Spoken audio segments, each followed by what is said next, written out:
Hier, vous nous donniez quelques bonnes idées, quelques bons plans pour bien cuire une côte de bœuf au barbecue. Et ça fait débat, je peux vous dire que sur les réseaux sociaux, on en a beaucoup parlé. Alors je le redis une fois encore. Allons-y. On peut saler sa viande plusieurs heures avant de la cuire. Ça ne fait pas ressortir le sang, contrairement à ce qu'on peut penser. D'ailleurs, il n'y a plus de sang dans la viande puisque la bête a été saignée.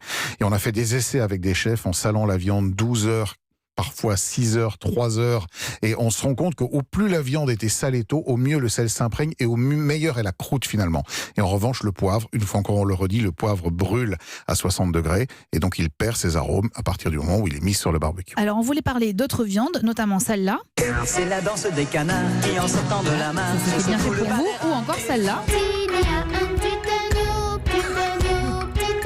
On arrête tout de suite parce que sinon vous allez me tuer. Vous êtes allé très très loin. On est allé très loin dans la réalisation sonore de cette émission. Que le canard et l'agneau finissent sur le barbecue. Bon, alors comment on fait ces brochettes d'agneau Qu'est-ce que vous voulez nous donner comme recette aujourd'hui? Alors le canard, notamment le magret de canard, qui est une pièce, contrairement à ce qu'on peut le penser, qui est très maigre en dehors du gras qui est contenu au-dessus, c'est pas l'idéal de le cuire au barbecue parce que la graisse elle fond et donc elle va fondre sur les braises. En général, c'est un peu compliqué de gérer les retours de flamme, donc on va plutôt la garder pour la plancha. On en parlera d'ici quelques jours. Mais l'agneau, bien sûr, ça c'est une viande qui est grasse, qui se prête extrêmement bien au barbecue. Les petites côtelettes d'agneau, par exemple. Et puis, sinon, il y a des parties... Il est 11h, Olivier, vite. Bah oui, très vite, mais on va vous faire saliver un peu. Il faut des pièces qui ont du gras, parce que au moment de la cuisson avec le barbecue, ce gras va fondre, il va pénétrer dans la viande et on va garder quelque chose de moelleux. Si vous prenez le poulet, par exemple, évitez de faire des blancs de poulet au barbecue. En général, c'est tout sec. Des hauts de cuisse, des pilons, etc. Et puis, demandez à votre boucher, moi, il y a une pièce que j'aime beaucoup, c'est l'épigramme.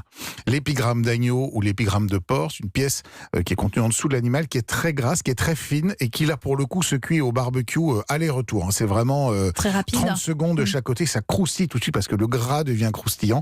Et puis là pour le coup, vous la salez et vous la poivrez au dernier moment, au moment de la servir.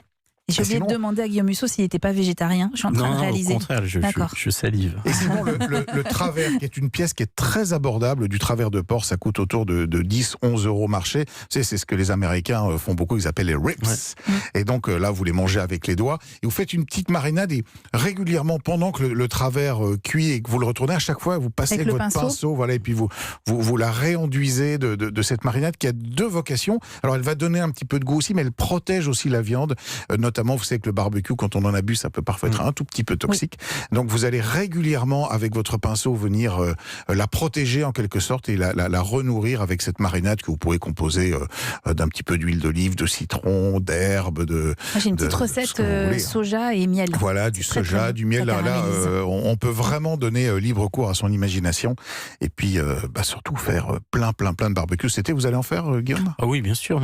Recette préférée au barbecue aussi. Ah oui. Non, oui, une bonne côte de bœuf. Bonne côte de bœuf, c'est tellement bon. Alors, on s'excuse auprès des végétariens. Oui, alors demain d'ailleurs, on fera des légumes au barbecue. On va se rattraper parce qu'il y a plein de légumes qu'on peut aussi faire au barbecue et c'est très intéressant comme type de cuisson. Je vous rappelle que si vous testez les recettes d'Olivier, faites une photo, vous nous l'envoyez sur Twitter, qu'elle soit réussie ou pas, d'ailleurs la recette, il n'y a pas de raison. Si vous avez des questions pour Olivier, vous n'hésitez pas non plus, c'est sur Twitter avec le hashtag Europe 1, parce que oui, ce club de l'été, je vous le rappelle, c'est le vôtre.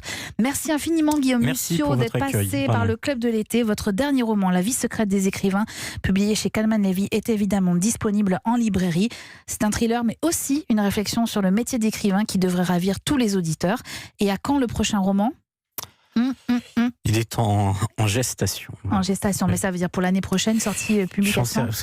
On ne sait jamais. Moi, ça m'est souvent arrivé de jeter 100 pages parce que je pensais que c'était pas ce que je voulais finalement écrire.